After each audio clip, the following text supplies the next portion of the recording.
নমস্কার বন্ধুরা, মিষ্টি গল্প চ্যানেলে আপনাদের সকলকে স্বাগত।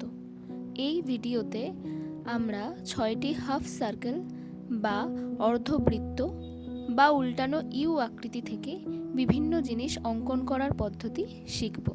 চলুন তাহলে দেখে নেওয়া যাক। প্রথমেই যে হাফ সার্কেল বা অর্ধবৃত্তটি আছে বা উল্টানো আকৃতির ইউ যে আছে, এখানে আমরা জিগজ্যাগ করে প্রথমে এঁকে নিলাম। আপনারা দেখলে বুঝতেই পারছেন যে এটা দিয়ে আমি কি আঁকবো। এটা দিয়ে একটা খড়ের চালের বাড়ি আঁকা যায়। গ্রামে গঞ্জে আপনারা নিশ্চয়ই দেখে থাকবেন, বিভিন্ন খড়ের চালের বাড়ি হয়, মাটির বাড়ি, উপরে খড়ের ছাউনি থাকে। আমি সেটিই আঁকছি। এইভাবে এই ধরনের আকৃতি দিয়ে আপনারা আপনাদের বাচ্চাদের খুব সুন্দরভাবে আঁকা শেখাতে পারবেন।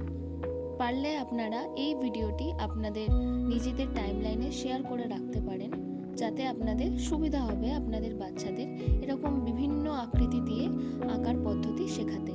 তারাও আঁকতে ভীষণ আগ্রহ অনুভব করবে এবং তাদেরও আঁকার প্রতি ভালো লাগা এবং ভালোবাসা তৈরি হবে।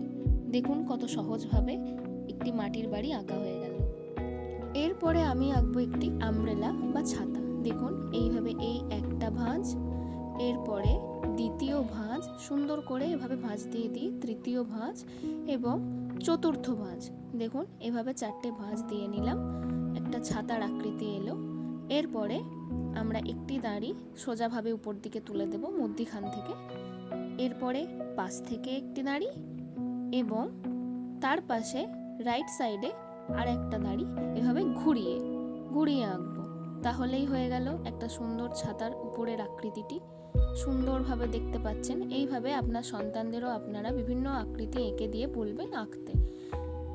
এরপরে তলায় ছাতার আমরা হাতল বা ছাতার যে ডান্ডি বলে সেইটা আঁকবো। হাতল সুন্দরভাবে একটা সোজা দাঁড়ি নামিয়ে নেবেন, পাশ দিয়ে আরও একটি সুন্দর দাঁড়ি এভাবে সোজাভাবে নামিয়ে নিলেন, সুন্দরভাবে নেমে গেল। এরপরে একটি ভাঁজ দিয়ে উপর দিকে তুলে দিতে হবে, যে হাতলে আমরা ছাতা ধরি। দেখুন সুন্দরভাবে হয়ে গেল।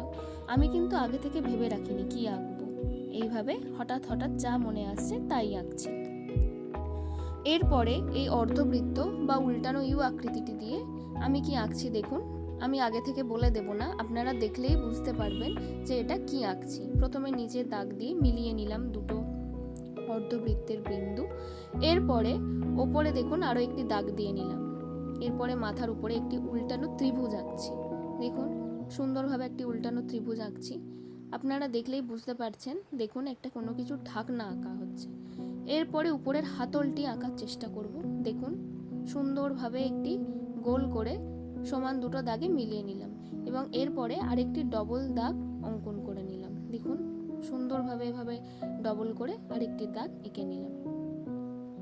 এরপরে এখান দিয়ে দেখুন সুন্দর করে দুটি দাগ এঁকে নেব। আপনারা এরপরে বুঝতেই পারছেন দেখে, এটা একটি চায়ের কেটলি। বুঝতেই পারলেন দেখে, সুন্দরভাবে একটি উল্টানো ইউ আকৃতি থেকে চায়ের কেটলি আঁকা হলো। এভাবে আপনারাও আপনাদের সোনা বাচ্চাদের সুন্দর সুন্দর আকৃতি এঁকে দিয়ে বলতে পারেন তাদের যেমন খুশি তেমন ভাবনা ভাবে আঁকতে। এভাবে হঠাৎ করে বিভিন্ন আকৃতি দিয়ে আঁকতে দিলে তারাও যেমন নিজেদের মাথা খেলিয়ে সুন্দর সুন্দর আঁকবে এবং তাদের বুদ্ধিরও বিকাশ হবে এবং সুন্দর সুন্দর আঁকা তারা শিখতে পারবে। দেখুন আমি এখানে দুটো মেঘ এঁকে নিয়েছি। এরপরে যে হাফ সার্কেলটি ছিল তার নিচে আরও একটি হাফ সার্কেল মেঘের উপর দিয়ে এঁকে নিচ্ছি এবং আরও একটি হাফ সার্কেল এঁকে নিচ্ছি। দেখে বুঝতেই পারছেন কি আঁকছি। হ্যাঁ, একদম ঠিক ধরেছেন। আমি রামধনু বা রংধনুও বলে থাকেন অনেকে, রেনবো আঁকছি। সুন্দরভাবে এভাবে আমরা কিন্তু হাফ সার্কেল বা অর্ধবৃত্ত বা উল্টানো ইউ আকৃতি দিয়ে সুন্দর সুন্দর আঁকা আঁকতে পারি। দেখুন কত সুন্দরভাবে একটা রামধনু বা রংধনু আঁকা হয়ে গেল। এরপর আমরা এই অর্ধবৃত্ত থেকে কি আঁকবো দেখুন। একটা সুন্দরভাবে এভাবে আমরা দাগ টেনে নিলাম, একটু উপর দিকে ভাঁজ করে একটু উল্টানো আকৃতির একটি দাগ এঁকে নিলাম। এরপর ঠিক মধ্যখান থেকে একটা সোজা দাগ নিচের দিকে নামালাম এবং আরও একটি দাগ নামালাম, উপর দিকটা সরু এবং নিচের দিকটা কিছুটা মোটা মতো।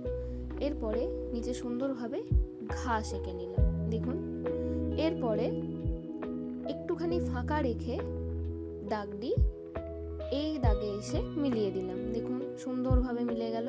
আবার এই দাগ থেকে নিয়ে গিয়ে কিছুটা ফাঁকা রেখে এই যে পাশের দাগে মিলিয়ে দিলাম। এরপরে এই ছোট দাগটি থেকে একটি ডবল লাইন এঁকে নিলাম, সুন্দর করে একটি ডবল লাইন এঁকে নিলাম। দেখে আপনারা বুঝতেই পাচ্ছেন এভাবে একটি সুন্দর ব্যাঙের ছাতা উল্টানো ইউ আকৃতি বা অর্ধবৃত্ত থেকে সুন্দর একটি ব্যাঙের ছাতা এঁকে নেওয়া যায়। তারপরে দেখুন এভাবে সুন্দর সুন্দর করে একটু দাগ দিয়ে নিলাম। এটা আসলে একটু ভিতরের দিক, তাই দাগ দিয়ে নিলাম। এরপরে ব্যাঙের ছাতার মাথায় সুন্দর সুন্দর কিছু ছোট বড় বৃত্ত এঁকে নিলাম, তাতে আরও সুন্দরভাবে এঁকে নেওয়া যায়। দেখুন সুন্দর করে দাগ দিয়ে নিলাম, ছোট বড় অর্ধবৃত্ত সুন্দর এঁকে নিলাম। এভাবে আপনারাও কিন্তু ব্যাঙের ছাতা আঁকতে পারবেন। 6 নম্বর এবং এই শেষ অর্ধবৃত্ত দিয়ে কি আঁকবো বলুন তো? দেখুন, দেখলেই বুঝতে পারবেন। দেখুন অর্ধবৃত্তর দুটি দাগ সুন্দরভাবে মিলিয়ে নিলাম। এরপর সামনের দিকে একটু এরকমভাবে বাড়িয়ে নিলাম। হ্যাঁ, ঠিকই ধরেছেন, বুঝতেই পেরেছেন, ছেলেদের মাথার টুপি বা ক্যাপ আঁকছি। দেখুন সুন্দর করে একটি ডবল লাইন দিয়ে নিলাম যাতে দেখতে আরো একটু সুন্দর লাগে। এভাবে আপনারাও কিন্তু আপনাদের বাচ্চাদের সুন্দরভাবে শিখিয়ে দিতে পারবেন। দেখুন অর্ধবৃত্ত দিয়ে কত সুন্দরভাবে ছেলেদের মাথার টুপি এঁকে নেওয়া যায়। এভাবে দুটি দাগ টেনে নেওয়া যায়। টুপিতে বিভিন্ন রকম দেখুন এরকম ডিজাইন থাকে, তো আমরাও এরকম সুন্দরভাবে ডিজাইন করে দিলাম যাতে টুপিটা দেখতে সুন্দর লাগে। দেখুন এভাবে আঁকা যায়। এতক্ষণ আমি পেন্সিল দিয়ে আপনাদের ড্রয়িং করে দেখাচ্ছিলাম। এবার দেখুন আমি সুন্দর করে পেন্সিলের উপর দিয়ে মার্কার পেন দিয়ে ড্রয়িং করে দিয়েছি। কতটা সুন্দর দেখতে লাগছে দেখুন, এভাবে আপনারাও করে নিতে পারেন।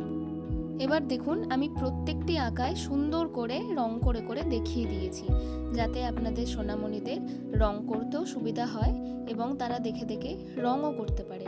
দেখুন প্রত্যেকটি আঁকায় আমি সুন্দর করে রং করে দিয়েছি। আপনারাও আপনাদের পছন্দ মতো রং করতে পারেন। এভাবে রং করা আঁকা দেখলে তাদের দেখতেও ভালো লাগবে এবং দেখে দেখে রং করতেও ভালো লাগবে। ভিডিওটি আপনাদের কেমন লাগলো মতামত অবশ্যই কমেন্টে জানাবেন এবং ভালো লাগলে লাইক, শেয়ার অ্যান্ড সাবস্ক্রাইব করে দেবেন। ধন্যবাদ।